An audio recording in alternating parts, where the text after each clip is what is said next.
Como é que abre isso aqui? Clica em cima. Não sabe.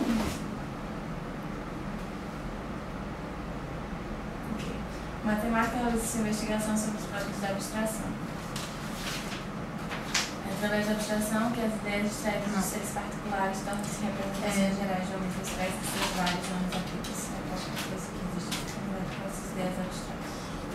Lógica formal. Quer ver porque que o cara diz que não tem a arte abstrata, não tem a ver, porque ele está dizendo qual é que a lógica formal. Na lógica, abstraímos de todas as condições empíricas relativamente. O Kant não é melhor para definir lógica, deixa eu mexer lá, o Kant é meio problemático de lógica. É professor de lógica e matemática, mas... A lógica geral abstrai todo o conteúdo, juízo, vamos lá. Eu acho que foi uma contribuição da lógica para a abstração, mas...